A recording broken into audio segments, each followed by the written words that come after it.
দেশ সন্ধ্যা স্বাগত জানাচ্ছি আমি ফখরুল ইসলাম। সাবেক রাজস্ব কর্মকর্তা মতিউর ও তার পরিবারের বিদেশ যাত্রায় নিষেধাজ্ঞা, দুদকের জিজ্ঞাসাবাদে হাজির হননি বেনজিরের পরিবার, নির্ধারিত সময়ে সিদ্ধান্ত নেবে দুদক। এইসব বিষয় নিয়ে আমরা উত্তর খুঁজব, বিশ্লেষণ করবো। স্টুডিওতে দুজন অতিথি আছেন, আমার সঙ্গে পরিচয় করাতে চাই। আছেন মোহাম্মদ মনিরুজ্জামান মনির, আওয়ামী লীগ নেতা, এবং আছেন খন্দকার মাসুকুর রহমান মাসুক, সহ সাংগঠনিক সম্পাদক বিএনপি। দুজনকে স্বাগত জানাচ্ছি। আজকে আমরা কথা বলবো, শিরোনাম ঠিক করেছি, বেনজির থেকে মতিউর কোথায়। আমরা এইসব বিষয়গুলো নিয়ে কথা বলবো। সরাসরি একটু মনিরুজ্জামান মনির আপনাকে দিয়ে শুরু করতে চাই। সোনালী ব্যাংকের পরিচালক পদ থেকে সরানো হয়েছে মতিউর রহমানকে, তার পদ থেকেও কাস্টমসের যে পদ ছিল সে পদ থেকেও সরিয়ে দেওয়া হয়েছে, অর্থ বিভাগে দেওয়া হয়েছে, এবং নিষেধাজ্ঞা দেওয়া হয়েছে আজকেই সপরিবারে বিদেশ যাত্রা। এত সব সম্পদ অর্জনকে আপনি অস্বাভাবিক মনে করেন কিনা? এই যে মতিউর রহমান, যিনি রাজস্ব কর্মকর্তার, এত সম্পদ পাওয়া গেছে, সর্বশেষ তিনি সোনালী ব্যাংকের পরিচালক পদেও ছিলেন একজন সরকারি কর্মকর্তা হয়ে, এবং তারা কি, এই যে বেনজির বলি মতিউর বলি, এরা কি ধরাছোঁয়ার বাইরে থেকে যাবে কিনা, নাকি শুধু আমরা মিডিয়া ট্রায়ালটাই দেখব? জি, ধন্যবাদ আপনাকে। আমি এই কথা বলার আগে আমি গতকালকে ছিল বাংলাদেশ আওয়ামী লীগের ৭৫তম প্রতিষ্ঠাবার্ষিকী, যেটাকে প্ল্যাটিনাম জুবিলি বলি। আমরা প্রথমেই বাংলাদেশের সকল মানুষদেরকে শুভেচ্ছা জানাই, এবং বাংলাদেশ আওয়ামী লীগ প্রতিষ্ঠার পর থেকে আজ পর্যন্ত যারা শহীদ হয়েছেন, রক্ত দিয়েছেন মুক্তিযুদ্ধ গণতন্ত্রকে প্রতিষ্ঠা করার জন্য, তাদের সকলের প্রতি বিনম্র শ্রদ্ধা। বাঙালি জাতির হাজার বছরের শ্রেষ্ঠ সন্তান জাতির পিতা বঙ্গবন্ধু শেখ মুজিব, মাওলানা ভাসানী, হোসেন সৈয়দ সোহরাওয়ার্দী, শামসুর রহমান সহ যারা 1949 সালের 23শে জুনে আওয়ামী লীগের প্রতিষ্ঠার মধ্য থেকে যারা বিভিন্ন সময় নেতৃত্ব দিয়েছেন, তাদের প্রতি অশেষ কৃতজ্ঞতা। এরপর আসেন আপনার আজকের যে আলোচ্য বিষয়, মতিউর রহমান সম্পর্কে আপনি যেটা বললেন যে তাকে ব্যাংকের ডিরেক্টর পদ থেকেও তাকে সরিয়ে দেওয়া হয়েছে। এগুলো তো আমি মনে করি ইতিবাচক মুভমেন্ট। একটি সরকার যখন কাউকে কোনো দুর্নীতিবাজ কোনো কর্মকর্তা, বেনজিরের কথা বলেছেন, মতিউর রহমানের কথা বললেন, যে বা যারা অন্যায়ের সাথে জড়িত থাকবে, দোষী সাব্যস্ত হলে আইনের মুখোমুখি সকলকে হতে হবে, এটা আমরা বিশ্বাস করি। এবং এখানে আমরা অনেক আগে থেকেই বিভিন্ন সময় বলেছিলাম যে এখানে দুর্নীতি করে কেউ পার পাওয়ার কোনো সুযোগ নেই, সেটা মতিউর হোক, বেনজির হোক, যেই হোক না কেন। সেটিকে মিডিয়া ট্রায়াল পর্যন্ত না, মিডিয়া ট্রায়াল হবে কেন? সকলকেই তো ইতিমধ্যেই, যেমন বেনজিরের সম্পত্তি কুরক হয়েছে, তার সন্তান স্ত্রী, তাদেরকে ডাকা হয়েছে, তাদেরকে দেশের বাইরে না যাওয়ার জন্য এয়ারপোর্টগুলোকে বলা হয়েছে। ঠিক একইভাবে মতিউরের ক্ষেত্রেও ঘটনা ঘটা হয়েছে। আমি মনে করি কেউই আইনের ঊর্ধ্বে নয়, সকলকেই আইনের মুখোমুখি হতে হবে। এবং আপনি যেভাবে দেখি না কেন, আমি মনে করি প্রজাতন্ত্রের যারা কর্মচারী, একজন সাধারণ মানুষ বা অন্যান্য মানুষ, বা সাধারণ মানুষ বলতে বলছে বেসামরিক মানুষ, আমরা যারা কোনো সরকারি প্রতিষ্ঠানে চাকরি করি না, দেখুন সরকারি যারা কর্মকর্তা বা কর্মচারী হিসেবে কাজ করে, এরা একজন রাষ্ট্রের কর্মচারী, সে দেশের মানুষের সেবা দিবে, তার বিনিময়ে তাকে কিন্তু বেতন দেওয়া হয়। একজন বেতনভুক্ত কর্মচারী সে দেশের শত শত কোটি টাকা চুরি করবে কেন? তাকে এই লাইসেন্স কে দিয়েছে? এবং মুক্তিযুদ্ধের মধ্য থেকে অর্জিত বাংলাদেশ, সেই বাংলাদেশে আমার বাবা মহান মুক্তিযুদ্ধে অংশগ্রহণ করেছিল এই মতিউর বা বেনজিরদের টাকা আত্মসাৎ করার জন্য নয়, চুরি করার জন্য নয়। তো সেক্ষেত্রে আমি মনে করি এই মতিউর সহ যারা যারা আছে, সরকারি বিভিন্ন গোয়েন্দা সংস্কার, তাদের বিভিন্নভাবেই এই একটি রাষ্ট্র সংস্কার করা উচিত। এবং সেক্ষেত্রে যে সমস্ত আমলা, চোর, পুলিশ আছে, সকলকেই আউনিরাত। আমি বিশ্বাস করি অধিকাংশ আমলারাই সৎ, অধিকাংশ আমলারাই দেশপ্রেমিক, কিন্তু এই মতিউর বা বেনজিরের মতন যারা আছে আমলাদের মধ্যে বা পুলিশের মধ্যে বা অন্যান্য সংস্থায়, সকলকে খুঁজে বের করা উচিত বলে আমি মনে করি। মতিউরের এই যে সম্পদ, আপনি মিডিয়ার মাধ্যমে যা কিছু আপনি দেখেছেন নিশ্চয়ই, সেগুলিকে অস্বাভাবিক মনে হয় কিনা? ৭৮,০০০ টাকা বেতনের একজন, না, সেটা তো অবশ্যই শুধুমাত্র অস্বাভাবিক নয়, এটা কাঙ্ক্ষিত নয়, এটা কল্পনার বাইরে। আমার দল ১৫ বছর রাষ্ট্রসেবা দিচ্ছে, মানে অন্যভাবে যদি বলেন আমরা দেশ পরিচালনা করছি, সেক্ষেত্রে আমি একটা দলের কর্মী হিসাবে আমার কাছে তো ভাই ৫০ লাখ টাকাও ব্যাংকে নাই। তো কীভাবে একজন রাষ্ট্রের কর্মচারী, আমরা তো ব্যবসা করি, আমরা তো নির্বাচনী এলাকায় যা উপার্জন করি সেটা নির্বাচনী এলাকায় ব্যয় করতে হয়। কিন্তু আমরা আমাদের দিনের শেষে তো আমাদের তো একটা ঢাকার শহরে ফ্ল্যাট নেই, তাদের এতগুলো ফ্ল্যাট থাকে কীভাবে, এত বড় লাক্সারিয়াস বাড়ি থাকে কীভাবে, আলিশান বাড়ি থাকে কীভাবে, কন্যার আমেরিকাতে কানাডাতে দেখলাম একটা গাড়ি এসে যেটার দাম 4 কোটি টাকা, এটা তো চোখ উপরে ওঠার মতন, এটা তো ভাবা যায় না, কল্পনা করা যায় না। তার মানে কি হলো, যে রাষ্ট্রের কর্মচারী কমিটমেন্ট করেছে রাষ্ট্রকে সার্ভ করবে, আপনার আমাকে সার্ভ করবে, সেই কর্মচারী দেশের শত শত কোটি টাকা চুরি করবে, এটা হতে পারে না। অবশ্যই এদেরকে আইনের আওতা আনতে হবে। এবং আমি মনে করি সকল কিছুর ঊর্ধ্বে উঠে আমরা যে বিচারিক প্রক্রিয়া হাত দিয়েছি সেখানে সকলে ইতিবাচকভাবে সমর্থন করা, সাহস যোগানো এবং পাশে থাকা, শুধুমাত্র সমালোচনার জন্য সমালোচনা নয়। আমরা বঙ্গবন্ধু কন্যা রাষ্ট্রনায়ক শেখ হাসিনা অ্যাড্রেস করেছেন, যারা দুর্নীতির সাথে জড়িত তাদের আইনের মুখোমুখি হতে হবে, গ্রেপ্তার হতে হবে। এবং আমরা একটি দুর্নীতিমুক্ত বাংলাদেশ বিনির্মাণ করতে চাই। আজকের 2024 সালে আমাদের সবচেয়ে বড় স্লোগান হওয়া উচিত, আমাদের প্রত্যয় হওয়া উচিত, আমরা একটি দুর্নীতিমুক্ত বাংলাদেশ বিনির্মাণ করতে চাই। তার জন্য আমাদের সমস্ত রকমের এফোর্ট দেওয়া উচিত। আমরা যদি দুর্নীতি রোধ করতে পারি তাহলে এটা বঙ্গবন্ধুর স্বপ্নের বাংলাদেশ, সোনার বাংলা বিনির্মাণ করা সম্ভব। সেক্ষেত্রে আমাদের সকলেই ঐক্যবদ্ধ হতে হবে। জি, আপনি রাষ্ট্রের সংস্কারের কথা বললেন, আমি একটু যেতে চাই খন্দকার মাসুকুর রহমান মাসুক, আপনার কাছে আসতে চাই। এত সব সম্পদ অর্জন আপনার কাছে কি মনে হয় যে এটি অস্বাভাবিক, কতটা অস্বাভাবিক মনে হয়? এবং আমরা কি শুধু মিডিয়া ট্রায়ালটাই দেখবো কিনা, বা সবসময় এমনটাই হয়ে থাকে কিনা যে শুধু মিডিয়া ট্রায়াল, বিদেশে চলে যাবেন, এরপরে হয়তো সর্বোচ্চ তার দেশে যে সম্পদ থাকে সেগুলো ক্রোপ করা হয়, কিন্তু বিদেশে আরও সম্পদ থাকে বা আরও অনেক কিছু থাকে, মানে দৃষ্টান্তমূলক যে শাস্তির কথা আমরা সবসময় বলে থাকি কাগজে কলমে, সেটি আমরা দেখি কিনা, দেখবো কিনা? আপনাকে সম্মানিত আলোচককে, এইমাত্র আওয়ামী লীগের রাজপথ থেকে উঠে আসা কর্মী আমি মনে করি, আমরা কর্মী মনে করি দলে, মনির যে বক্তব্য উপস্থাপন করেছেন আমি সম্পূর্ণভাবে তার সাথে একমত। পাশাপাশি সন্দেহের জায়গাও রয়েছে। দেখুন, গতকাল ঠিক এই সময় আপনার সঞ্চালনায় একটা টক শো হয়েছে এখানে, পরশু দিন হয়েছিল, পরশু দিন রাতে, আমার ভুলেতে পরশু দিন। সেখানে আপনি আমন্ত্রণ করেছিলেন এনবিআরের সাবেক চেয়ারম্যান এবং একজন প্রতিযোগিতা সাংবাদিক বদিউজ্জামান অথবা বদিউল আলম, বদিউর রহমান।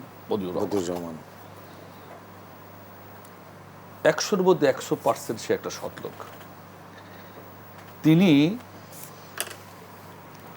এই মতিউর রহমান আমাকে ভদ্রলোক বলতে, তাকে আমি সাধারণত কাউকে অসম্মান ব্যক্তিগতভাবে, রাজনৈতিকভাবে বক্তৃতাও দেই না, বলিও না, আমাকে তাকে ভদ্রলোক বলতে আমার বিবেকে বাধে। বলেন কেন? উনি জাতি দেখেছেন, উনি বীর তর্পে বলেছেন। আর্মির চিফ মইউ আহমেদ, মাসুদুদ্দিন সরি 9 ডিভিশনের জিওসি, ব্রিগেডিয়ার কি ভদ্রলোকের নাম, চিটাগাং পোর্টের দায়িত্বে, উনি বদলি করেছিলেন, সুপারিশ করেছেন। উনি বলছেন নো, আমি করবো না, আমাকে সংক্ষিপ্ত বললাম, আমাকে এখানে সরিয়ে দেন, তারপর আমি ওর বদলি বাতিল করে নাই। উনি তখন জয়েন্ট কমিশনার ইনকাম ট্যাক্সে চিটাগাংয়ের দায়িত্বে। আমি চিন্তা করলাম, তখন তো কোনো পলিটিক্যাল গভর্নমেন্ট না। উনি বারবার বলে যে যদিও সামরিক শাসন নয়, আর্মি চিফ বলার পরও বলছে আমাকে সরে দেন স্যার, আমি তারপর আপনি তার বদলি বাতিল করেন। উনি বলছেন আমার অল মেম্বাররা বলেছেন ওনাকে যদি আপনি বদলি করতে পারবেন না, বলতে তাহলে আমার ডিপার্টমেন্ট থাকে না। আমি একজন বাংলাদেশের প্রতিযোগিতা সাংবাদিককে জিজ্ঞেস করেছিলাম তো শক্তিটা কোথায়? বলছে অর্থ। ফার্স্ট আগে আপনি এনবিআর অর্গানাইজেশনটা কি, এটা প্রধান যে চেয়ারম্যান, এডমিন ক্যাডার থেকে সচিবের মর্যাদায় একজন লোক এটা দায়িত্বে থাকেন। আর ফিনান্স ক্যাডার থেকে আসেন। ফিনান্স ক্যাডার বলতে কি বোঝায়? অডিট অ্যান্ড অ্যাকাউন্টসের এটা মেম্বারের মর্যাদা অতিরিক্ত সচিবের। অডিট অ্যান্ড অ্যাকাউন্টসের লোক এখানে আসে না মেম্বার, তারা হয় ফিনান্স সেক্রেটারি অথবা কমার্স সেক্রেটারি। আমার মামির আপন ভাই মেম্বার ছিলেন এখানে এনবিআর, তার একজন বন্ধু ফরিদপুর বাড়ি, আমি খুব যেতাম এখানে, এই জন্য আমার জানা। খায়রুজ্জামান সাহেব নামে একজন চেয়ারম্যান ছিল, আমাকে খুব চিহ্ন করতেন না, অনেকে রিটায়ার করে গেছে, সিএসপি ছিলেন বা ইপিসিএস। আমি বলি এখানে ট্যাক্সের আর ইনকাম ট্যাক্সের থেকে মেম্বার হয়, কি হয়? ট্যাক্সের সর্বোচ্চ পদ কি? কমিশনার। কাস্টমসের সর্বোচ্চ পদ কমিশনার, মর্যাদা জয়েন্ট সেক্রেটারি। তারপর কি হয়? তারপর ওইখান থেকে সবাই এনবিআর মেম্বার হতে পারে না, ওনাদের সর্বোচ্চ পদ এটা, সর্বোচ্চ। দেখেন, আমার এখানে একটা প্রশ্ন জাগে, আওয়ামী লীগের সাধারণ সম্পাদক ওবায়দুল কাদের বলেছেন, মাননীয় প্রধানমন্ত্রীর কাছে সকলের আমলা, সকলের ওটাকে কি বলে আমলনামা আছে। কেউ বিশ্বাস না করলে এই কথা আমি বিশ্বাস করি। এই দেশ টিভিতে কি হয়, মাননীয় প্রধানমন্ত্রীর কাছে পৌঁছতে মাত্র 5 মিনিট। আচ্ছা, ইনকাম ট্যাক্স কাস্টমে যারা চাকরি করে তাদের ইচ্ছা থাকে, অ্যাডমিন কার্ডের ইচ্ছা থাকে আমি এসডিও হব, ডিসি হব, সচিব হব। এখন তো এসডিও নাই। কাস্টমসে ইনকাম ট্যাক্স থাকে আমি এনবিআর এর মেম্বার হব। এনবিআর এর মেম্বার কেমনে হলেন আগে বলেন আপনি। এই লোক যার 11-11 সময় তাকে চেয়ারম্যান বদলি করে তাকে বদলি জন্য আর্মির কারা ফোন করছে আপনি বলেন, সেই সময়ের কথাটা চিন্তা করেন। রাজনীতি শূন্য করার জন্য এখন অনেক যারা তথাকথিত ওখানে যারা উচ্চবিলাসী কি সামরিক কর্মকর্তা করেছেন, তারা একজন দুর্নীতিবাজ লোকের জন্য সুপারিশ করেছে। সেটি আমরা দেখেছি। না আমি বলি কেন, আমি বলি কেমনে সে মেম্বার হলে। নাম্বার 1 করছেন আপনার গতকাল অথবা আজকে পেপারে দেখবেন পুলিশের একটা বড় রদবদল হয়েছে। এটা রুটিন ওয়ার, ইলেকশন হতেই পারে। আপনি কি জানেন, একজন বিশেষ করে মনির ভালো জানে, স্বরাষ্ট্রমন্ত্রীর সাথে মনির ভালো সম্পর্ক। একজন এসপি পোস্টিংয়ের আগে এনএসআর একটা ক্লিয়ারেন্স লাগে, এসবির ক্লিয়ারেন্স লাগে, ফাইল সাবমিট করতে হয়। কোনো এসপি পোস্টিং হবে না, কোনো ডিসির পোস্টিং হবে না। সেই এসপির কেমনে পোস্টিং হয় যদি তার মধ্যে সেরকম থাকে? তার আগে কয়েকটা উনি এডিশনাল এসপি এসি হয়ে যায়, আপনি কি করে উনি হলো? নাম্বার 1 প্রশ্ন আসেন। আমি এই লোকের অপকর্ম তো শুনেছেন, শোনা যায় উনি মাথার চুল কেটে টাক হয়ে দেশ ত্যাগ করেছে। না সেটি সত্য কিনা এটা আপনি বলতে পারবেন? শোনা যায়, আমি তো বলছি শোনা যায়। এটি গুজব হতে ওই পারে। সাহিত্যিক সার্টিফিকেট লেখে না আমার জানার মতে, তার জানার বাইরে তার চরিত্র খারাপও থাকতে পারে, শোনা যায়, গুজব হতে পারে। নাম্বার 1। নাম্বার 2 আসেন, শুধু তাই নয়, উনি কি ছিলেন জানেন? একটা ট্রাইব্যুনালের প্রধান বিচারক। উনি কি বিচার করতেন আগে বোঝেন আপনি, এটা বোঝা দরকার। উনি বিচার করতেন আকিজ গ্রুপের 3000 কোটি টাকা ট্যাক্স হয়েছে, এই মামলা ওনার কাছে গিয়েছে। আকিজ গ্রুপ করছে আপনার 1000 কোটি টাকা মাফ করবেন, ট্যাক্স হলো কত? 2000 কোটি না, আপনাকে 100 কোটি টাকা দেব। আকিজের লাভ কত? 900 কোটি। লাভবান হলো কে?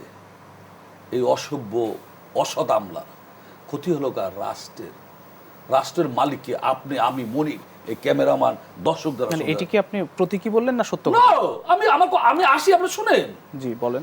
টাকা কোথায়? এই বিচারের কাঠগড়ে বসে এটি হয়েছে। আসেন আপনি, উনি একা নয়, আপনার কাস্টমস কমিশনার ওয়াহিদা খানমের নাম শুনছেন, এর আগে উঠেছেন। 150 কোটি টাকা শুল্ক মাফ করে দিয়ে উনি 5 কোটি টাকা ঘুষ নিয়েছে। লাভবান হয়েছে কে? ওয়াহিদা। ক্ষতিগ্রস্ত হয়েছে রাষ্ট্র। এটা তো পেপারে আসে, ইনকোয়ারি হয়েছে, এখনো দুদকের কাছে মামলা গিয়েছে। আমার কথা, আরে ভাই, কালকে আমি একটা সোশ্যাল মিডিয়া দেখতেছিলাম, আমার মাথার মধ্যে, শোনেন, আমি পোস্টার লাগানো কর্মী, ওয়াল রাইটিং করার কর্মী থেকে এখানে এসেছি। আমি নিজে ওয়াল রাইটিং করেছি, আমি নিজে পোস্টার লাগিয়েছি। আমার মাথার মধ্যে, আমার মধ্যে দেশপ্রেম 100 ভাগের 1 ভাগ থাকলেও যেটুকু আছে সেটুকু আমার মাথায় প্রশ্ন। একটা সোশ্যাল মিডিয়ায় একটা ভিক্ষুক, তার একটা ছেলে দর্শক, তুমি তো দাঁড়াইয়া তখনই খাইলা, সিগারেট খাইলা। ও পঙ্গুর অভিনয় করিয়ে এমন ভাবে হাত পা পঙ্গুর মতো করে সে ভিক্ষা করতেছে। অরে করছে কি, ওর এরকম করতে করতে কিছু আসছে, লোকজন জড়ো হয়েছে, সবাই মিলে পাশ ওদা করতে পারে না, লাঠি নিয়ে পিটিয়ে পাশ ওদা করতে দাঁড়াইছে। ধরেন, আমি তখন প্রশ্ন করছি মতিউ, বেনজির, আজিজ, যে ও নয় এই অসত্য অভিনয় করে ও 500 টাকা উপার্জন করতো, যে পিটিয়েছে, আর মানুষ তার পাশে ভিড় হয়ে কেউ তাকে সমর্থন করে নাই, ওই ভিক্ষুককে পিটিয়েছে। আপনার মনে আছে কিনা এদেশে বহু ছিনতাইকারী,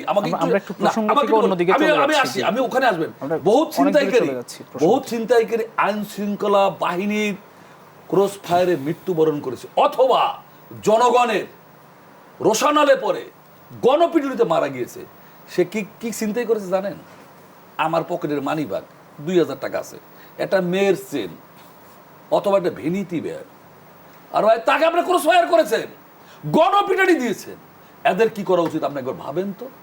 এর বোকাটে ছেলে ভাই 15 লক্ষ টাকা খাসি কেটে আপনার মনে থাকা উচিত। আমরা ছাত্র নেতা, আপনার এরশাদের সময় কুকুর প্রদর্শনী হচ্ছিল, সেখানে মহসিন হল সুচিত হল থেকে মিলে প্রথম প্রতিবাদ হয়। যে দেশে মানুষ ভাত পায় না সে দেশে কিসের কুকুর প্রদর্শনী? ইন্ডিয়ায় সুন্দরী প্রতিযোগিতা, অমিতাভ বচ্চন এইটাকে আয়োজক হিসাবে তিনি ব্যাংকে তার বাড়ি রেখে উনি 100 কোটি টাকা দিয়ে আরো অনেক টাকার বিনিময়ে সেইটাকে আয়োজন করেছেন। সেখানে আমি সংগঠনের নাম ভুলে গেলাম, একটা সংগঠন বলছে যে দেশের মানুষ ভাত পায় না সে দেশে কিসের সুন্দরী প্রতিযোগিতা। বলছে যদি এটা বাতিল না করা হয়, মাত্র 3 দিন বাকি, ওয়ার্ল্ড টাকায় আছে যেখানে 3 দিন বাকি, অমিতাভ বচ্চনের অনেক টাকা ইনভেস্ট হয়েছে, সেখানে 3 দিন আমরা গায়ে আগুন লেগে আত্মহত্যা করব। সরকার বলছে আগে আমার দেশ বাতিল করে দিছে। বা যে দেশে মানুষ ভাত পায় না, দ্রব্যমূল্যের দাম বেশি, যে দেশে চিকিৎসার ব্যবস্থা নাই, সে দেশে লুটেরা তৈরি হলো কিভাবে? এই একজন তো ওয়াহিদা না, একজন তো মতিউর না। এই কাস্টমসে বহুত কাস্টম ইনকাম ট্যাক্সে মতিউর আতিউর এই অগণতান্ত্রিক রাষ্ট্রীয় ব্যবস্থা তৈরি হয়েছে। আর ভাই বহুত রাজনীতি, বহুত মন্ত্রী দেখছি, শোনেন, টিনের ঘর থেকে, আমি নাম বলবো, টিনের ঘরের থেকে তার বিল্ডিং হয় নাই। কাস্টমসে আমাদের তো 2 আত্মীয় আছে, অ্যাসিস্ট্যান্ট কমিশনার টিনের ঘর পানি ভরে, বিল্ডিং হয় নাই। আমি চ্যালেঞ্জ করে বলে নাম বলবো, বিল্ডিং হয় নাই। এরা কারা? কি সরকারের বা রাষ্ট্রীয় পৃষ্ঠপোষকতা ছাড়া বেনজির হাজির করতে পারছে? বেনজির সাহেব, শোনেন, আমি নাম বললে কালকে গ্রেপ্তার হবো। একজন পুলিশ কর্মকর্তা, তার 105 ইঞ্চি টিভি 3টা, হাউ পসিবল? একটা টিভি কিনতে পারেনি কি মানুষ? আমি ওই মন্ত্রীর বাসায় দেখছি একটা ব্ল্যাক এন্ড হোয়াইট, জীবনে কালার টিভিও নাই। আবারও রিপিট করি, একজন পুলিশ কর্মকর্তা, তার 105 ইঞ্চি। একটু বিরতি নিতে হবে, বিরতি নিয়ে আমরা নাম বলে বলতে আমরা বিরতি নিয়ে ফিরবো। আপনি আমি আবার আরেকটু বলার আছে, বিরতি ফিরছি একটু পর, সঙ্গেই থাকুন।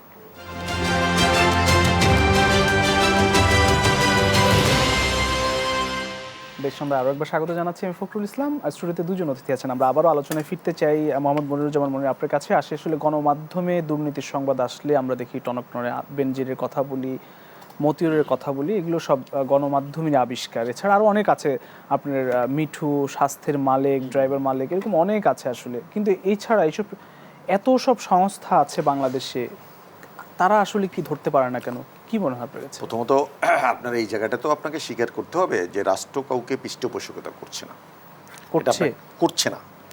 এটা যদি হতো তাহলে আপনি যেটা বলছেন, আপনার মিডিয়ামে আসে না, মিডিয়ায় কিন্তু আসে না, আপনার মূলধারার কোনো মিডিয়া কিন্তু এটাকে ফোকাস করে না। ফর ইউর কাইন্ড ইনফরমেশন, এটা সোশ্যাল মিডিয়ার কল্যাণে চলে আসছে। না, এত সব সম্পদ কিন্তু মূলধারার মিডিয়ায় আসছে। আমি আসছি পরে। প্রথমত সোশ্যাল মিডিয়া শুধু ছাগল কান্নাটাই আসছে। ইয়েস, আপনাকে বুঝতে হবে উৎসটা কোথায়, সেটা আপনার বুঝতে হবে। আপনি বললে তো হবে না, আপনার এই কথা তুমি মেনে নিলাম না। ছাগলকাণ্ড ইফাত ঘটনা ঘটিয়েছে, দুদকও কিন্তু আনে নাই। ইফাত ঘটনা ঘটিয়েছে, জি, ইফাত ঘটনা ঘটানোর পরে সেটা যখন আস্তে আস্তে তখন ভাইরাল হলো, এবং তখন একটা পর্যায়ে যখন সোশ্যাল মিডিয়ায় খুব ভাইরাল হয়ে গেল, তখন দেখুন মানুষ কত রকমের, আমরা ওই যে বলে যে মানে যখন হবে, পৃথিবী ধ্বংস হয়ে যাবে, যখন আমাদের সকলের বিচার শুরু হবে, বিইং এ মুসলিম আমরা এটা বিশ্বাস করি যে তখন সন্তান বাপকে চিনবে না বা বাপ সন্তানকে চিনবে না। আমরা দেখি আমাদের এই ইহকালে দুর্নীতির এই যে মতিউর, ওর সন্তানকে এখনই চিনে না, সন্তানকে অস্বীকার করলো। মানে কত বড় লম্পট হতে পারে, কত বড় বাজে মানুষ হতে পারে। ও মনে করছে হয়তো যে অস্বীকার করি, তার মধ্যে থেকে আমি রেহাই পাবো। এত সব সংস্থা আছে, আগে কেন এরা ধরা পড়ে না? এটা তো অবশ্যই সরকারের দেখা উচিত, যেটা কেন সরকার একটি অবশ্যই স্ক্যানিং এর মধ্য থেকে বিভিন্ন পোস্টিং হয়ে থাকে, যেটা মাসুক ভাই বলেছেন যে হ্যাঁ অবশ্যই এসবি, এনএসআই এরা তো এগুলো কাজ করে থাকে। তাহলে আমি মনে করি যে এই রকমের যারা আছে এই ব্যাপারে আরো বেশি সচেতন হওয়া উচিত। তারা কি চোখে দেখে? আমি বলি আপনাকে, এটার কিছু আছে, মানে কিছু রকমের শস্যের মধ্যে ভূত তো আছেই। আপনার এই বর্তমান সচিব, আমি গত কয়েকদিন আগে একটা মূলধারা চ্যানেলের তৃতীয় মাত্রাই বলেছিলাম যে একজন সচিব আছে একদম সরাসরি আদর্শ বিরোধী একটা মানুষ, আইন সচিব, বর্তমানে আদর্শ বিরোধী মানুষ। বাংলাদেশ রাষ্ট্রের যে আদর্শ, যে মুক্তিযুদ্ধের বাংলাদেশ, সেখানে একজন আদর্শ বিরোধী মানুষ হলো বর্তমান আইন সচিব। কয়েকদিনে এলজিআর সচিব ছিলেন। কারণ কি, এরা কিভাবে আসে? আমরা মনে করি একটি ধারাবাহিক প্রক্রিয়ার মধ্য থেকে এরা সচিব হয়, কিন্তু এই জায়গাগুলোতে আমাদের আরও বেশি ফোকাস করা উচিত। এখন এই মতিউরের প্রসঙ্গ যেটা বলছেন, যেটা আমার ভাই বলেছেন, অনেকগুলো বলেছেন, তারপর একটা উনি বললেন যে রাষ্ট্র পৃষ্ঠপোষকতা করছে। দেখুন, বঙ্গবন্ধু কন্যা জননেত্রী শেখ হাসিনার নেতৃত্বাধীন যে সরকারটা, আমরা চতুর্থবারের মতন দেশ পরিচালনা করছি, দেশ সেবার সুযোগ পেয়েছি। আমাদের এই সরকার বা আওয়ামী লীগ সরকার কখনো তার বলয়ের বা তার এই রাষ্ট্রের কোনো সরাসরি আমার দলের কোনো নেতা বা শীর্ষ নেতার কোনো সন্তান বা মেয়ে কেউ ব্যবসা বাণিজ্য, অপকর্ম, দুর্নীতির সাথে জড়িত না। বাংলাদেশে এই যে পৃষ্ঠপোষক যেটাকে বলে, রাষ্ট্র পৃষ্ঠপোষকতা করেছিল কখন? 2001 সাল থেকে 2006 সাল পর্যন্ত। আজকের আমলারা করছে দুর্নীতি, তখন রাষ্ট্র সরাসরি দুর্নীতির সাথে জড়িত ছিল। অর্থাৎ রাষ্ট্রের যে সিও ছিল, প্রধান ব্যক্তি, প্রধানমন্ত্রী বেগম খালেদা জিয়া, তার জ্যেষ্ঠ সন্তান তারেক রহমান 10% দুর্নীতি করেছিল, রাষ্ট্র স্বীকৃত ছিল, জানতো মানুষ। তার কাজ পেতে হলে 10% তারেক রহমানকে, হাওয়া ভবনকে দিতে হবে। এটাকে বলে রাষ্ট্র পৃষ্ঠপোষকতা করেছে। আজকের যেটা ঘটেছে, বেনজির বলেন, মতিউর বলেন বা অন্য যে কেউ বলেন না, সেটা কার পৃষ্ঠপোষকতা? তারা যদি হয়ে থাকে তার ব্যক্তির, সে ব্যক্তি মানে সে একাই তার করে ফেলছে? চুরি না, সেখানে অন্য কেউ সাহায্য করতে পারে, তাকেও আইনের আওতায় আনা উচিত বলে আমি মনে করি। বাট আপনি যদি বলেন রাষ্ট্র পৃষ্ঠপোষকতা, তার মানে এই বঙ্গবন্ধু কন্যা শেখ হাসিনার সন্তান বাংলাদেশে ব্যবসা করে না, তার কন্যা সাইমা ওয়াজেদ পুতুল ব্যবসা করে না, সজীব ওয়াজেদ জয় ব্যবসা করে না। বাট বুঝতে হবে, যারা বিএনপির বন্ধুরা কথা যখন বলে, তখন কিছু কিছু জায়গায় সীমা ছেড়িয়ে তো কোন কথা বলে, তখন তারা জানে না কোনটা রাষ্ট্র হবে, কোনটা ব্যক্তির দায় হবে। জি, আমি আসবো রাষ্ট্র আপনার- এখানে করে নাই পৃষ্ঠপোষকতা। আমি আমি আপনাকে আপনার শেষ কাছে করব, উনি তো আসবো। অনেক কথা বলছেন। দেখুন, আমি একদম আমার কাছে মানে মানে এটা ক্রিস্টাল ক্লিয়ার যে অন্যায় করবে তাকে অন্যায়ের তার ভোগ করতে হবে। তাকে অন্যায় যদি করি থাকি, আমি যদি অন্যায়ভাবে আপনাকে আঘাত করি, আমাকে আইনের মুখোমুখি হতে হবে। অন্যায়ভাবে রাষ্ট্রের টাকা তছরূপ করেছে, চুরি করেছে, লুণ্ঠন করা করেছে, কি সম্ভব তাদেরকে হচ্ছে? অবশ্যই গ্রেফতার করতে হবে, তাদেরকে অবশ্যই আইনের আওতায় আনতে হবে। রাষ্ট্র কোষাগারে এই টাকা নিয়ে নিতে হবে। মতিউরদেরকে কিভাবে রাষ্ট্র ওকে কিভাবে আইনি প্রক্রিয়ার মধ্যে সর্বোচ্চ বিচারিক আদালতের মধ্যে থেকে কিভাবে ওর বিচারকে কার্যকর করা বেনজির যায়, আহমেদ তার জন্য আমাদের চলে গেলেন। ভয়েস রেজ করতে হবে। বেনজির আহমেদ চলে গেলেন। বেনজির আহমেদ চলে গেছে, সেখানে আমি মনে করি যাদের যাদের ত্রুটি আছে তাদেরকে বেসিক ব্যাংকের আনতে পারে। বাচ্চু ধরা যায়নি। আমরা তো তাদের বিরুদ্ধে কথা বলছি, বেসিক ব্যাংকের বাচ্চু বলেন আর বেনজির বলেন আর যেই বলেন না কেন, মতিউর বলেন, আমরা তাদেরকে আসবো সরাসরি এবং এমন বিচার করা উচিত যাতে আগামী দিনের কোনো একজন রাষ্ট্রের কর্মকর্তা বা কর্মচারী এই রকমের দুর্নীতিতে যেন উদ্বুদ্ধ না হয়, সাহসী না হয়, যেন অনুপ্রেরণা না পায়, এটাকে রোধ করতে হবে। এবং আমি এখনো বলতেছি, সিভিল ব্যুরোক্রেসি বলেন, পুলিশ বলেন, আর্মি বলেন, আমার অনেক বন্ধু আছে ঢাকা কলেজ, ঢাকা ইউনিভার্সিটি পড়ার কারণে অনেক বন্ধু আছে, অনেক আমার বন্ধুরা অধিকাংশ বন্ধুই সৎ এবং ন্যায় নিষ্ঠা সম্পন্ন। তারা কেউ এডিশনাল সেক্রেটারি, কেউ ডিআইজি হিসেবে কাজ করছে, অনেক সৎ বিচার আছে। আপনি যদি আমরা গণহারে এবার বলে ফেলি যে রাষ্ট্রে একদম দুর্নীতিবাজে ছুঁয়ে গেছে, সেটাও মাসুক মেরে বলতে পারে, এটা স্লোগান আকারে বলতে পারে, এটা বাস্তবতা নয়। মাসুক, আপনার কাছে একটু আসি। অস্বাভাবিক সম্পদ অর্জন করা সম্ভব, তিনি যে পদেই থাকেন, যে পদেই চাকরি করেন, আপনার কাছে উত্তর জানবো। স্বাস্থ্যের মালিক ড্রাইভার থেকে শুরু করে মিঠু, বেনজির আহমেদ, মতিউর রহমান, আফজাল এবং ব্যাংকের অনেক মালিকও আছেন, যেখানে থাকেন না কেন এই ধরনের সম্পদ অর্জন করা সম্ভব। আমাদের প্রক্রিয়া কোনো গলদ বলবেন কিনা? আমি আপনাকে বলি, তার আগে দু একটি কথা বলি। মরি যে কথা বলেছেন, সব পেশায় সকল মানুষ অসৎ, এ কথা বলা যাবে না। পুলিশের মধ্যে অনেক সৎ অফিসার আছে, আমার চেনা মতে, জানা মতে। আমি ছাত্র রাজনীতি করি। তিনি আরো একটি কথা বলেছেন, বিএনপির আমলে রাষ্ট্রীয় পৃষ্ঠপোষকতার দুর্নীতি হয়েছে। আমি বলি, ঠিক কাস্টমসে আমি বললাম অ্যাসিস্ট্যান্ট কমিশনার এদের টিনের ঘর আমি কোনোদিন বিল্ডিং হতে দেখি নাই, এখন হয় নাই। অন্য কোথাও হচ্ছে তাও না। আমি দেখেন, বেনজির, আসুজ্জামান পুলিশ কমিশনার কিংবা মতিউর রহমান, দেখেন এদের সম্পত্তির বিবরণ দিলে আমার কাছে মনে হয়েছে, এক কথা আমি শেষ করে, এরা সুস্থ মানুষ, এ কথা আমার কাছে মনে হয় নাই। নাম্বার 1। নাম্বার 2, কোনোদিন রাষ্ট্রীয় পৃষ্ঠপোষকতা অর্থাৎ সরকারের পৃষ্ঠপোষকতা ছাড়া এটা করতে পারে না। আমি যুক্তি দেখাই।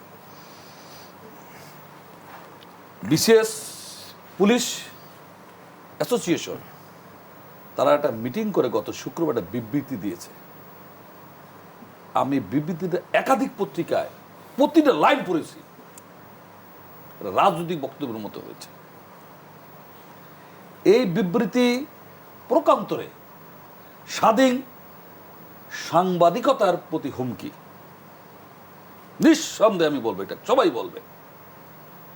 এটার সভাপতিকে এসবির প্রধান মনির সাহেব, এডিশনাল আইজি। সেক্রেটারিকে নারায়ণগঞ্জের এসপি, উনি হলেন সেক্রেটারি। অ্যাডমিন কার্ডারে আছে, জুডিশিয়াল, সব জায়গায়, সব ডিপার্টমেন্টে আছে, এডুকেশনে আছে।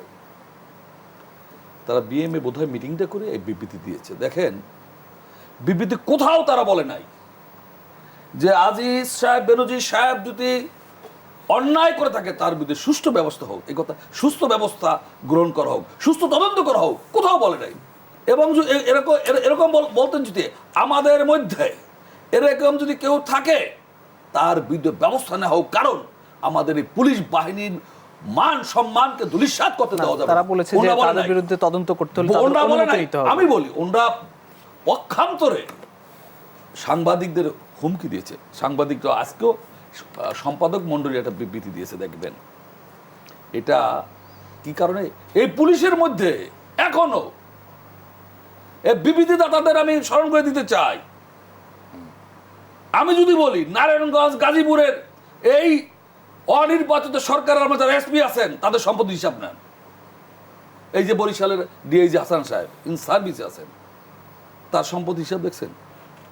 ওই কথা আমার কাছে মনে হয় অসুস্থ। এরা, এই আসাদুজ্জামান আর হাসান, এরাই তো শেষ না, এর বহুত তৈরি হয়েছে। অগণতান্ত্রিক রাষ্ট্রীয় ব্যবস্থা তৈরি হয়। আমি বলি, সরকারের পৃষ্ঠপোষকতা সারা কেমনে হয়? কাউ না কাউর, কোনো না কোনো মন্ত্রী, একজন বলছে যে আমি পুলিশ কমিশন হইলো কেমনে, বলছে অমুকরে আমি মেনটেন করি। কি কারণে আমি বলি? আপনি বেনজির সাহেবকে বলেন, পুলিশের সর্বোচ্চ প্রাইস পোস্টিং কটা? 3টা।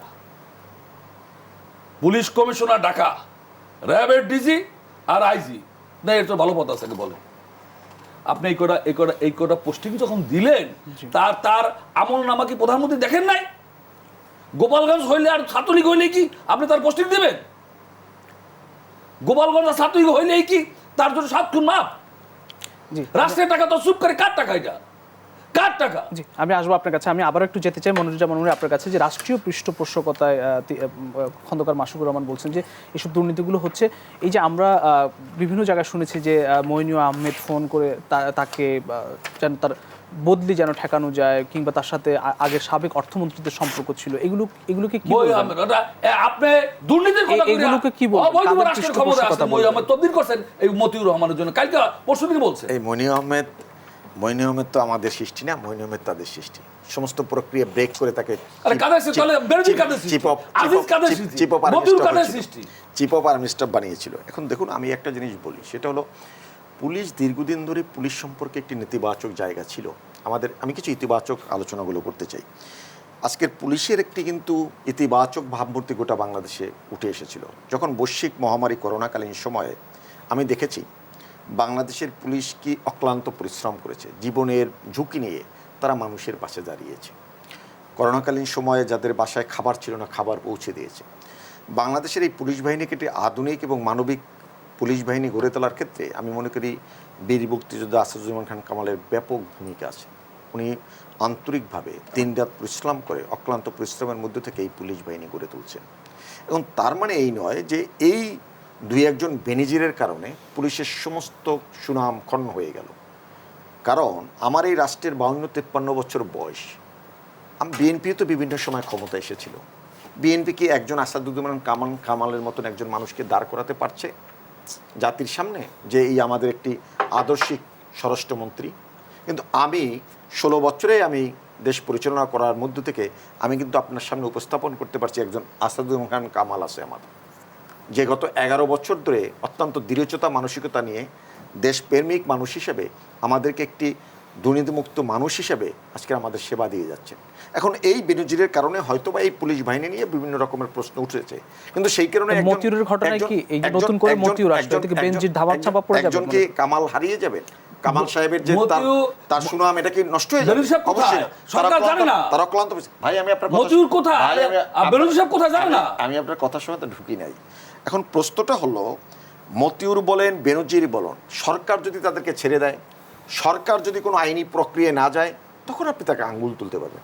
সরকার যখন তার সমস্ত রকমের একজনের তো ইতিমধ্যে তার সম্পদ ক্রোক করেছে। মতিউরের বিষয়ে ইতিমধ্যে সোনালী ব্যাংক থেকে তাকে সরানো হয়েছে। তাকে যেখানে ছিল কাস্টমসের, ওখানে ব্যাট কাস্টমসের বোধহয় উনি চেয়ারম্যান, সেখান থেকে ওনাকে সম্পদ বিভাগে ট্রাইব্যুনাল চেয়ারম্যান থেকে সরিয়ে দেওয়া হয়েছে। এটাই শুধু নয়, আমি মনে করি আমি শুধু এটাই নয়, মতিউরকে গ্রেপ্তার করা উচিত, আইনের মুখোমুখি করা উচিত, এবং যত সম্পত্তি লুণ্ঠন করেছে রাষ্ট্রের সমস্ত টাকা রাষ্ট্র তার প্রশ্ন হচ্ছে যে তিনি দেশে আছেন কিনা, রাষ্ট্রীয় ভান্ডারে নিয়ে যাওয়া উচিত।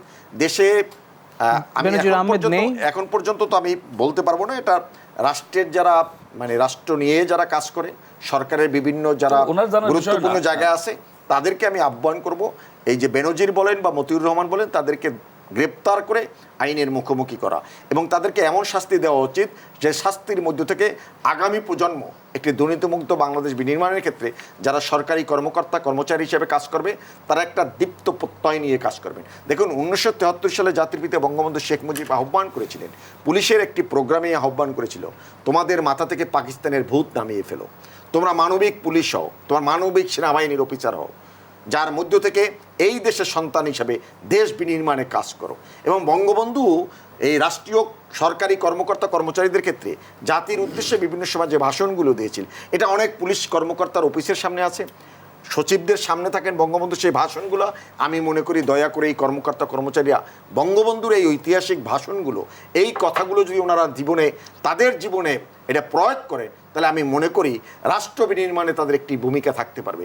আজকে ওনাদের মতন আমি চাই না এই যে কলঙ্কিত নাম মতিউর, কলঙ্কিত নাম বেনজিরের মতন মানুষ হতে পারত আগামী 100 বছরের জন্য দৃষ্টান্ত, যে একজন পুলিশ অফিসার আইজিপি হিসাবে একটা ড্যাম স্মার্ট, হাইলি এডুকেটেড এবং দেশ বিদেশ থেকে ডিগ্রিধারী একটা মানুষ যে পুলিশের সার্ভ করেছে। অনেক পজিটিভ দিক বেনজিরের ছিল। বেনজির কিন্তু আপনার এই পুলিশের নিয়োগের ক্ষেত্রে একদম দুর্নীতিমুক্ত করেছিলেন, কোনো রকমের ঘুষ মুক্ত করেছিলেন, সেটা কিন্তু আজকে ঢাকা পড়ে গেছে, কিন্তু উনি জানে না কোথায় ওনার থামতে হবে। এত সম্পত্তির দরকার একটা মানুষের। করেছিলেন, হ্যাঁ, পুলিশের ঘুষ মুক্ত করেছিলেন। কনস্টেবলদের ক্ষেত্রে নিয়োগের ক্ষেত্রে সে চমৎকারভাবে সেটা পরীক্ষার ক্ষেত্রে ঢাকা থেকে অফিসার যেত, স্ব জেলায় যে অফিসার তার বাইরে তাদেরকে বাইরে রেখে তারা একটু অন্য রকমের পরীক্ষাটা তৈরি করেছিল। তিনি কি করেছেন সেটাই তো প্রশ্ন, যে তার মতন মানুষ এই রকমের একটা পরিস্থিতি তৈরি করলেন, আবার সেই কিনা আপনার কাছে একটি প্রশ্ন রেখে বিরতিতে যাব, যে মতিউরের ঘটনায় কি বেনজির ইস্যুটি ধামাচাপা পড়ে যাচ্ছে কিনা, এবং বেনজির এবং মতিউরের যে অস্বাভাবিক সম্পদ অর্জন সেই বিষয়টি বিচারিক প্রক্রিয়া নিয়ে আপনার প্রত্যাশা কি? শেষ পর্যন্ত ধরাছোঁয়ার বাইরে থেকে যাবে কিনা, বা এর আগে আমরা অনেক দুর্নীতিবাজদের দেখেছি যে দেশ ছেড়ে চলে গেছেন? এই প্রশ্নটি রেখে আমি একটু বিরতি যেতে চাই। প্রিয় দর্শক, দেশ সন্ধানে একটি ছোট্ট বিরতি, ফিরছি একটু পর, সঙ্গেই থাকুন।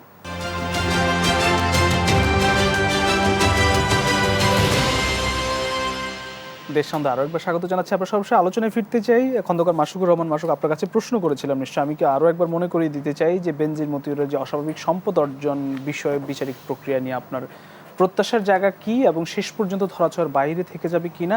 আমরা এমন উদাহরণ দেখেছি যে দেশের বাইরেও চলে গেছেন বা আছেন এখনো, যাদেরকে বিচারের মুখোমুখি করা যায়নি।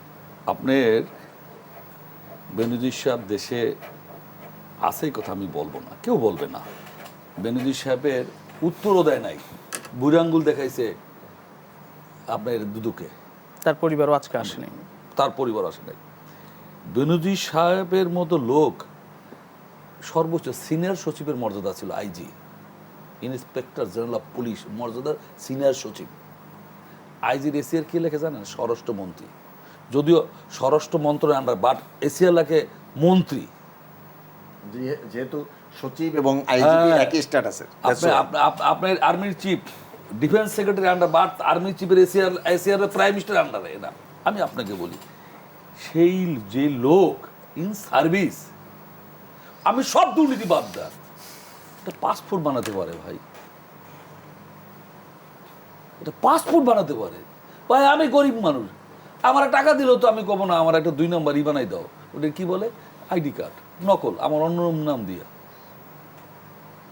আমার শিক্ষা, আমার বংশীয় মর্যাদা, আমার পরিবার, আমার বিবেকের সামনে আছে। কেমনে এটা করল আপনি? এইটা আমি উত্তর পাই না। আমি নিজে আমাকে প্রশ্ন করি, উনি কেমনে একটা বেসরকারি কোম্পানিতে চাকরি করে এই পাসপোর্ট করে দিলেন কারা? কোনো এসবির ক্লিয়ারেন্স ছাড়া আমাদের কোনো পাসপোর্ট রিনিউ হচ্ছে না। কারণ কি জানেন? সাইবারে আছে আমাদের নামে মামলা।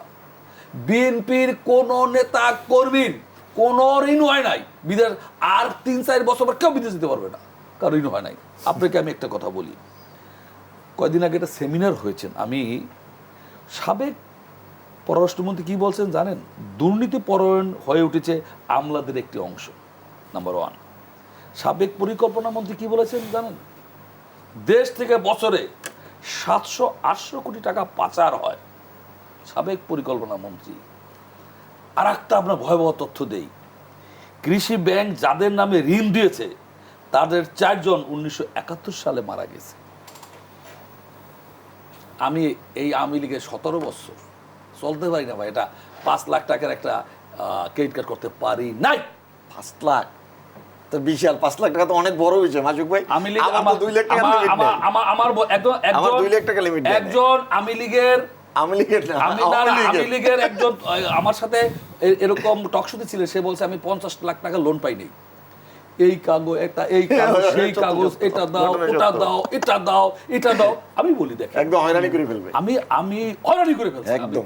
আমি বলি রাষ্ট্রীয় পৃষ্ঠপোষকতা ছাড়া রাষ্ট্রীয় আমি আপনার কাছে যে প্রশ্নটি করেছি আসলে বিচারিক প্রক্রিয়া নিয়ে আপনার প্রত্যাশার জায়গা কি? হবে না, কে বিশ্বাস করে? না প্রত্যাশা কি আপনার? না, আমি বিচার হবে না, কারণ এর দুর্নীতির সাথে এদের দুর্নীতি করার দরজা আমি জি অসংখ্য ধন্যবাদ। আমি দরজা বিচার হবে না, আমি কি বলবেন? আমি দরজা খুলে ঘুমাবো, আমি চোর আসবে না আমার বাসায়, হয় না। আমি আসছি আপনার কাছে, বিচার হবে না। আমি যে কথাটা মনে আমি করি তো তার চেয়ে বেশি লুটেরা। অবশ্যই বিচার হওয়া উচিত। আমরা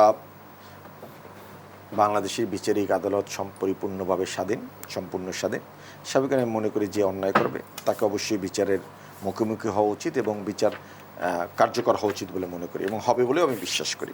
দেখুন আজকের উনি বেশ কয়েকটা কথা বলেছেন শেষের দিকে, যেটা খুবই আলোচনার বিষয়। বাংলাদেশে এখনও আওয়ামী লীগের 90% বেশি নেতাকর্মী অত্যন্ত মানবতার জীবনযাপন করে, সংগ্রাম করেই তারা বেঁচে থাকার চেষ্টা করে, কিন্তু তারা কখনোই এই রাষ্ট্রের আনুকূল্য নিয়ে টাকা চুরি করতে চায় না। টাকা চুরি করে মতিউরের মতন চোরেরা। এদেরকে শেল্টার তো কেউ না এটা কেউ দেয়। যারা দেয় আমি মনে করি সেই সমস্ত মানুষগুলোকেও আমাদের ফাইন্ড আউট করা উচিত, তাদেরকেও আইডেন্টিফাই করা উচিত, তাদেরকেও অ্যাড্রেস করা উচিত। রাজনীতিবিদরা দেয় কিনা, কোনো যদি রাজনৈতিক নেতা দিয়ে থাকে সেটাকেও সামনে আনা উচিত। আমি দেখুন আমাদের 111 সম্পর্কে অনেক রকমের নেতিবাচক কথা আছে, কিন্তু আমার কাছে মনে হয়েছিল কিছু প্রথম যেটা হয়েছিল তখন আমার প্রথম ধাক্কাটা লাগছে যখন বঙ্গবন্ধু কন্যা শেখ হাসিনাকে গ্রেপ্তার করছিল, তখন কিন্তু নেগেটিভ আবহাওয়াটা তৈরি হলো। কিন্তু যদি প্রথমে তারেককে গ্রেপ্তার করা হতো, প্রথমে গিয়ে খালেদা জিয়াকে আইনের মুখোমুখি করা হতো, তাহলে কিন্তু ধাক্কা লাগতো না। একদম সরাসরি 5 বছর তারা দুর্নীতি করলো, গ্রেপ্তার করা হলো না বা এই করা হলো না। আমি প্রথম দিকের যখন ওনাদের মুভমেন্টটা ছিল দুর্নীতি বিরোধী, আমাদের মতন অনেক মানুষই কিন্তু আমাদের মতন যারা সৎ রাজনৈতিক কর্মী, যারা ত্যাগী রাজনৈতিক কর্মী, আমরা চাই কি দিনের শেষে একজন রাজনৈতিক কর্মী হিসেবে আমি এটা আত্মসম্মান বোধের জায়গায় দাঁড়িয়ে আমি কিন্তু পলিটিক্সটা করি, আমি রাজনীতি করি, আমার আত্মসম্মান বোধটা বেশি। রাজনীতিবিদদের হাতেই তো দেশের স্টিয়ারিং, এই স্টিয়ারিংটা নেই, ওই অর্থে নেই, ওই অর্থে আমার কাছে নেই। পার্লামেন্টের যদি দিকে তাকাই দেখেন, সেক্ষেত্রে আমি যেটা বলি সেটা আপনারা আসলে গেলে এখন শেষ পর্যায়ে চলে আসছেন। 2014 সালে একটা ট্রেডমার্ক, ওই জায়গাটায় 5ই জানুয়ারি নির্বাচনে বিএনপি অংশগ্রহণ না করার মধ্যে থেকে ওই জায়গাটা দুর্বল হয়েছে।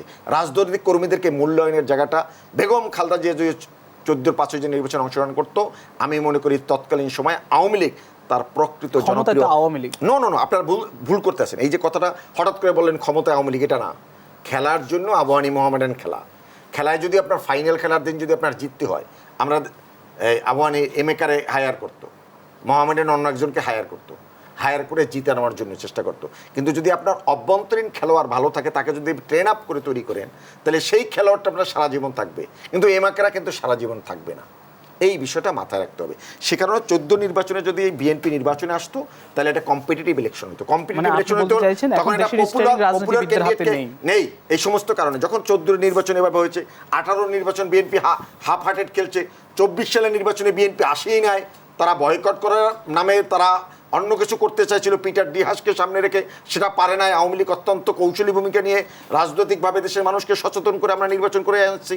নিজেদের অভ্যন্তরীণ মধ্যে থেকে দলের একটা অংশ স্বতন্ত্র নির্বাচন করেছে, অ্যানাদার পলিটিক্যাল পার্টিগুলো ইলেকশন করেছে। বিএনপি যে সংকট তৈরি করতে পারে না, সেখানে আমরা সেখান থেকে বৈতরণী পার হয়েছি। কিন্তু আমি মনে করি যদি BNP as a whole political party হিসেবে দেশে গণতন্ত্র প্রতিষ্ঠা করতে চায়, তার যদি সেখানে ভূমিকায় থাকে, আমরা কিন্তু জিয়ার অধীনে 79 নির্বাচনও করেছি, আমরা কিন্তু স্বৈরশাসক এরশাদের বিরুদ্ধে নির্বাচন করেছে। আমরা জানি বঙ্গবন্ধু হত্যাকাণ্ডের সাথে জিয়াউর রহমান জড়িত ছিল, তারপর গণতন্ত্রকে স্থায়িত্ব দেওয়ার জন্য প্রতিষ্ঠা মানে এটাকে চিরস্থায়ীভাবে শক্তিশালী করার জন্য নির্বাচনের কোনো বিকল্প নেই। বিএনপি সেই নির্বাচনগুলোয় গেল না। আপনি যদি নির্বাচনে যেতেন তাহলে কি হতো? নির্বাচনে কি সংকট আছে, কি ত্রুটি আছে, সেটা কিন্তু বের হয়ে আসতো। সেই বের হওয়ার সুযোগটা দিল না। এখানে বিএনপি সবচেয়ে বড় ভুলটা করছে। আসছি আমি খন্দকার মাসুদুর রহমান, আপনার কাছে আসতে চাই। মনিরুজ্জামান মনির সাহেব বললেন যে দেশের স্টিয়ারিং রাজনীতিবিদদের হাতে নেই, কার হাতে আছে আপনি যদি একটু বলেন, এবং দুর্নীতির জন্য তাহলে কাদেরকে দায়ী করবেন? রাজনীতির সাথে এটা ভুল করছেন। আমি বলছি যে স্টিয়ারিং রাজনীতির কাছে নাই, রাজনৈতিক যেভাবে কর্মীদের উপস্থিতি পার্লামেন্টে দরকার, কমিটেড পলিটিশিয়ান দরকার, সেটার অনেক সংকট আছে। আমি প্রশ্ন করেছি যে রাজনীতিবিদদের হাতে আছে কি? শেখ হাসিনার কাছেই তো আছে। তাহলে দুর্নীতির জন্য দায়ী কারা? দুর্নীতির জন্য যারা দায়ী তাদেরকে মোকাবেলা করতে হবে। আমি বলছি যে পার্লামেন্টে যদি আপনার পলিটিক্যাল ডেডিকেটেড কর্মী দ্বারা যদি পার্লামেন্টটা গঠিত হইতো, এই পার্লামেন্টে যদি আপনি মনে করেন কালো টাকার মালিক একজন আনারসের মঞ্জু একজন কার সাথে ফেল করে, একজন অবৈধ টাকার মালিকের কাছে যদি আনারসের মঞ্জু ফেল করে, তখন কি থাকে আপনার পলিটিক্সে? জি, এটা তো বুঝতে হবে আপনাদেরকে। জি, এই বিষয়ে আমি আপনার কাছে আবারও আসছি। আমি একটু খন্দকার মাসুদুর রহমান আপনার কাছে আসতে চাই। মনির অকপটে যে কথাটি বলেছে সেটা পরবর্তীতে অস্বীকার করেছে। বিষয়টা আসলে রাজনীতিবিদদের কাছে রাজনীতি নাই, রাজনীতি বেনজির আজিজ মতিউদ্দের কাছে চলে গেছে। কেন? সেদিন আপনার এখানে টকশোতে ভদ্রলোক বলছিলেন, লয়ার হাইকোর্টের, যে এই সরকার 18 কোটি বা 17 কোটি মানুষের প্রতিনিধিত্ব করে না, 17 লাখ মানুষের প্রতিনিধিত্ব করে, যারা সরকারের প্রজাতন্ত্রের কর্মকর্তা কর্মচারী। দেখেন 9 থেকে 24 এই অগণতান্ত্রিক রাষ্ট্রীয় ব্যবস্থায় এই বেনজির আজিজ সৃষ্টি ছাড়া বিকল্প নাই। বললেন কেন? আপনার বহুত বেনজির আজিজ সৃষ্টি হয়েছে, কারণ একদলীয় শাসন ব্যবস্থা, এক ব্যক্তির হাতে ক্ষমতা। একটি দেশে বারবার আমরা বলেছি, একটি সরকার থাকলে সেখানে শক্তিশালী বিরোধী দল থাকা দরকার। কারণ 14 থেকে এই 24 পর্যন্ত সংসদে যদি একটি শক্তিশালী বিরোধী দল থাকতো, কেউ না কেউ দাঁড়াইয়ে এই পার্লামেন্টে বলতো, তারা পোস্টিং হতো না, দুর্নীতি বের করতোই। আপনি বর্তমানে নিজেরা যারা শিকার গৃহপালিত বিরোধী দল, এটা ক্ষমতায় আছে একজন কনস্টেবলের কথা বলা, একজন সাব ইন্সপেক্টরের বিরুদ্ধে বলা যে ও দুর্নীতি করেছে, এই করেছে, নাই। কারণ তোরা সরকারের বিটিম 3 দলীয় নিজেরা তিন ভাগে ভাগ করে ইলেকশন করছে, তো সেই দেশে এর মতো সৃষ্টি হয়েছে। তো ভাই লুটপাট শুধু এরা না, এই অনির্বাচিত সরকারের আমলে যে যেখানে পোস্টিং তাদের দ্বারা যে অপকর্ম করিয়েছেন, অনৈতিক কাজ করেছেন এই পুলিশ কর্মকর্তারা। শুধু আপনি ভাবেন তো, আজিজ সাহেব আর্মিকে কোথায় নিয়ে গেছে? আমি কোন ব্যক্তির জন্য আমি শেষ প্রশ্ন আপনার কাছে জানতে চাই যে এই বেনজির আজিজ, বেনজির আহমেদ, মতিউর রহমান, এদের বিচার হবে কিনা, এদেরকে দেশে ফিরিয়ে আনা সম্ভব কিনা? আপনার বেনজিরকে ইতিমধ্যে সরকার সসম্মানে দেশ থেকে বিদায় করেছেন, এই মতিউর। কারণ এরা সরকারের অপকর্মের সাক্ষী, সরকার এদের দ্বারা অনৈতিক কাজ করেছেন। একজন পুলিশ অফিসার আজকে সর্বোচ্চ জায়গায় আছে, সে বলতো, স্যার আমার খেলে আপনারা ক্ষমতায় 6 মাস রাখতেন, দেখেন এই সরকার আমাদের কি অপকর্ম করেছে, আমি সব ফাঁস করে দেব। এত অপকর্ম করছে। আর আপনি দেখেন, শুধু আওয়ামী লীগ করে, ছাত্রলীগ করছে, বিএনপির আমলে না, অনেক সময় এসপি ছিল, তাদের কোনো প্রমোশন হয় না, তাদের ব্যাটসম্যান এডিশনাল জি হয়ে গেছে। কবে কোন সময় আওয়ামী লীগ ভোট দিছে আইসা বিমান ভাড়া করে নৌকায়, খালি 111-এর সময় বা বিএনপির সময় একটা পোস্টিং হয়েছে, সে আর পোস্টিং পায় না, প্রমোশন হয় নাই, রিটায়ার করে গেছে। বলার সুযোগ দিবেন? এই দেশে একটা তুগলকি কাণ্ড চলছে। যতদিন পর্যন্ত একটি নির্বাচনের মাধ্যমে জনগণ তাদের প্রতিনিধি বাছাই করতে না পারবে, ততদিন এই মতির আজিজের খবর আস্তে আস্তে বের হতেই থাকবে। শুধু তাই না, রাজনীতি এই আমলে আপনি একটা ভাবেন তো, 14 সালে যে লোকটা এমপি হয়েছে, তার পঞ্চ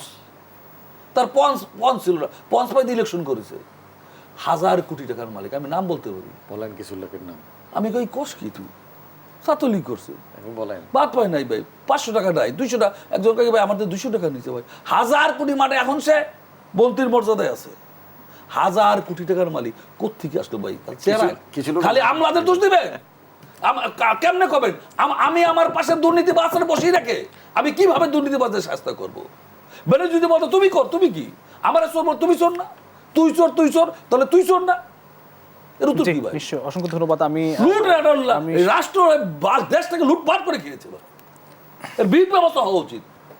এরকম হবে। আমি আপনাকে বলি, রাষ্ট্রের সব জায়গায় পছন্দ করছে। এর একটা আমি অসংখ্য এমন একটা ধন্যবাদ। পর্যায়ে যাওয়ার পর যেমন মনে তারপরে আপনার কাছে আসলে এর এক বিচার হবে। বেনজির আহমেদ, মতিউর রহমান এদের কি শেষ পর্যন্ত বিচার হবে কিনা, বিচারের মুখোমুখি তার কারণে সম্ভব হবে কিনা? সম্ভব। আমি যে জিনিসটা এখন আপনার কাছে বলতে চাই, যখন বিএনপির নেতারা কথা বলে তখন কথা বলার সময় তাদের কেই হারিয়ে ফেলে। ওনারা 2008 29 ডিসেম্বর নির্বাচনে অংশগ্রহণ করেছিল, যথারীতি বাংলাদেশের মানুষ তাদের ঘনধিক্কারে পরিণত করেছিল, 29টি আসনে রূপান্তরিত হয়েছিল। এখন যখন কথা বলে তখন বলেন 2009 সাল থেকে 24 সাল পর্যন্ত অগণতান্ত্রিক সরকার। তো 2008 29 ডিসেম্বর নির্বাচনে বেগম খালেদা জিয়ার নেতৃত্বে বিএনপি অংশগ্রহণ করে নাই, করছিল তো, তখন তো চরমভাবে হেরে গিয়েছিল। এই যে আমরা কথা বলার সময় কতটুকু বলবো, কোথায় যে থামতে হবে, এটা যেমনিভাবে বেনজির বোঝে না, মতিউর বোঝে না, আমার ভাই মাশরুকও বুঝলেন না। বিচারের মুখোমুখি করা সম্ভব? বিচার মুখোমুখি সকলকে করা সম্ভব। দেখেন অতীত অভিজ্ঞতা কিন্তু তা বলে না। আমি কয়েকটা কথা বলি, আপনার এইগুলো কথা আসতে আসি, তার আগে আমি বলি। উনি বলছেন পোস্টিংয়ের ক্ষেত্রে এই সরকার সবচেয়ে বড় বিষয়টা হলো নিয়মতান্ত্রিকভাবে যার যখন প্রমোশন পোস্টিং হওয়া দরকার তার একদম ডিউ প্রসেসেই হচ্ছে। একটি কর্মকর্তা কর্মচারী যেভাবে প্রমোশন পোস্টিং হয় এভাবেই হচ্ছে। সেক্ষেত্রে বরঞ্চ ত্রুটি বিচ্যুতি যে থাকতে পারে না তা না, কিন্তু ওনাদের মতো 2004 সালে ছাত্র শিবির করার লোকদেরকে প্রশ্নপত্র দিয়ে চাকরি দিয়েছিল জামাত, দেশবিরোধী মানুষদেরকে, তারেক রহমানের নেতৃত্বে। তারা এই দেশে চাকরি পোস্টিং এগুলো নিয়ে কথা বলতে পারে না, তাদের কেন নৈতিক ভিত্তি নাই। বিএনপির বাংলাদেশে কথা বলার নৈতিক ভিত্তি নেই। আমরা মনে করি আমরা আমাদের মধ্য থেকেই সংস্কারটা আমার করা উচিত বলে আমি বিশ্বাস করি। আমি মনে করি এখন শুরু হয়ে গেছে সেই সংস্কারটা। এখন যারা যারা এই রকমের মনে করে থাকে যে আমি আইনের ঊর্ধ্বে, এইখানেই আমাদের কাজ করার আছে। কেউ আইনের ঊর্ধ্বে নয়। বেনজিরদেরকে না ধরেই সংস্কার হবে? অবশ্যই বেনজিরদেরকে ধরা হবে। বেনজিরকে যদি না ধরা হতো তাহলে তো এখন বেনজির কোথায়, এখন তো মতিউর কোথায়? না পালিয়ে, আমার একটু শুনেন। আচ্ছা পালিয়ে যেতে পারে কিছু সময়ের জন্য, সারা জীবনের জন্য। মতিউর স্ত্রী কি? মাসুক ভাই আমাকে শেষ করতে, মতিউর স্ত্রী কি? মাসুক ভাই আমাকে শেষ করতে। মুজরা চেয়ারম্যান। আরে আপনারা এদেশে কোন দলে? জিয়াউর রহমান বঙ্গবন্ধু আরে ভাই ওই পুরান রেকর্ড বাদ দেন।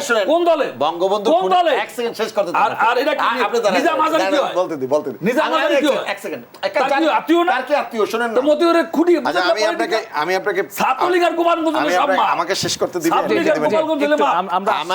আমার কথাটা হলো যে বঙ্গবন্ধুর খুনি এবং তাদেরকে আশ্রয় প্রশ্রয় দিয়েছিল এবং একটি আইনে তাদেরকে শেল্টার দিয়েছিল। বঙ্গবন্ধু কন্যা শেখ হাসিনা ক্ষমতা এসে আমরা কিন্তু বঙ্গবন্ধু হত্যাকারীদের বিচার করেছিলাম। আজকে যদি মতিউর বা বেনজিরের কথাও বলেন, আমরা অবশ্যই তাদের বিচার হবে। আইনি প্রক্রিয়ার মধ্যেই বিচার হবে। নিয়মতান্ত্রিকভাবে বঙ্গবন্ধুর খুনিদের বিচার হয়েছে। এই রাষ্ট্র বঙ্গবন্ধু কন্যা শেখ হাসিনার নেতৃত্বে যুদ্ধাপরাধীদের বিচার হয়েছে।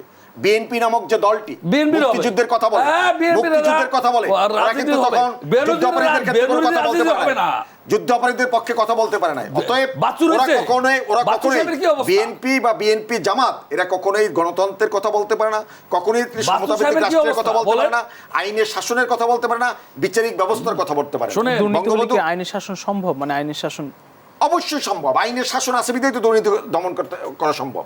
আইন যদি না থাকতো, আইনের প্রয়োগ যদি না থাকতো, আইনের প্রয়োগ আছে বিধায় তো তাদের বিরুদ্ধে মামলা হচ্ছে, তাদের মাল প্রয়োগ করা হচ্ছে। দুর্নীতিও হয়েছে, দুর্নীতিকে বিচার করা হচ্ছে, অ্যাড্রেস করা হচ্ছে। আমরা তো দুর্নীতিবাজদের বলছি না সে দুর্নীতিবাজ না, আমি তো তার চুমু দিচ্ছি না, আমি কি চুমু দিচ্ছি? পালিয়ে যাচ্ছে না না, পালিয়ে যাচ্ছে, গ্রেফতার করা হবে, ব্যবস্থা করা হয়েছে। আমার কথা শুনেন, আপনি কথার মধ্যে আমি বলেন সে দুর্নীতিবাজদের পক্ষে সমর্থন করে নাই, আমি ধন্যবাদ জানাই। আমি বলতে আমি কখনোই কোনো সময় দুর্নীতিবাজদের পক্ষে ছিলাম না।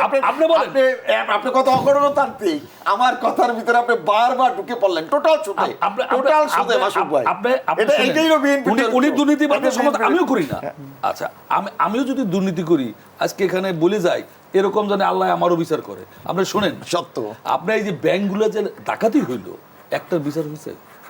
এটা কি আমার টাকা, কেউ কি আমার শত্রু? জনগণ আপনার সবাই টাকা হয়েছে। এই ব্যাংকগুলো যে লুটপাট করছে কারা? আমি কি এসালম আমার শত্রু? আমি তারা চিনিও না। আমার বাচ্চু, এই যে বাচ্চু সাহেব আমি তার দেখি নাই, জানি নাই।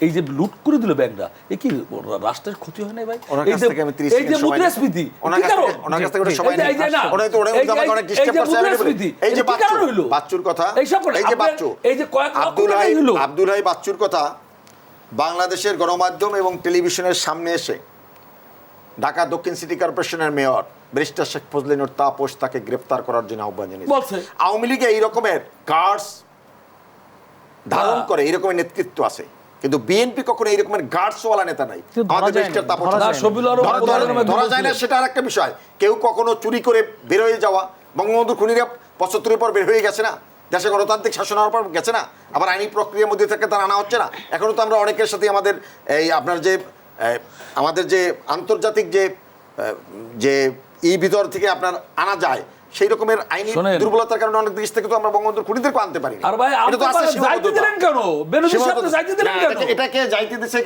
সরকার কি কাউকে যাইতে দিছে? এটা সরকার সেখানে। বেনজির সাহেব সরকার আরে ভাই, পৃষ্ঠপোষক যেতে পারছে আপনাদের- ভাই। আপনাদের সালাউদ্দিন পালাই গেছিল না ইন্ডিয়া?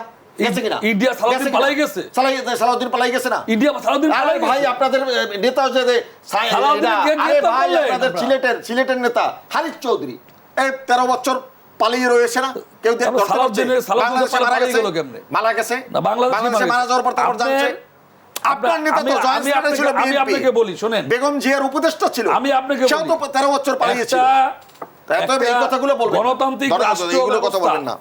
এদেশের জনগণ যদি তাদের ভোটের অধিকার প্রতিষ্ঠা করে ওনাদের পছন্দের সরকার, আমি বিএনপির কথা বলি না, গণতন্ত্রকে প্রতিষ্ঠা করতে হলে সেটা যদি- বিরোধী দল হিসেবে আপনার সেটা যদি- আপনার যে দায়িত্ব আছে। সেই দায়িত্বটা পালন দায়িত্ব করেন। আছে। 14 সালে কি আপনারা দায়িত্ব আছে। নির্বাচন আমাদের শেষ করেন করতে না? হবে। আমরা বেগম জিয়া যখন যদি না হয়, প্রধানমন্ত্রী যখন এরকম ফোন করেছিলেন। বেনজির আজিজ তৈরি হবে, কারণ এদের উপরে ভর করে এই সরকার অসংখ্য আছে। ধন্যবাদ খন্দকার মাসুকুর রহমান মাসুক এবং মনিরুজ্জামান মনির, আপনাদের দুজনকে আবারও ধন্যবাদ জানাচ্ছি। প্রিয় দর্শক, দেশ সন্ধ্যা আজ এখানে শেষ করতে হবে। আবার দেখা হবে আগামীকাল একই সময় অন্য কোনো অতিথিদের সঙ্গে নিয়ে। সে পর্যন্ত সবাই ভালো থাকবেন, সুস্থ থাকবেন। শুভ সন্ধ্যা।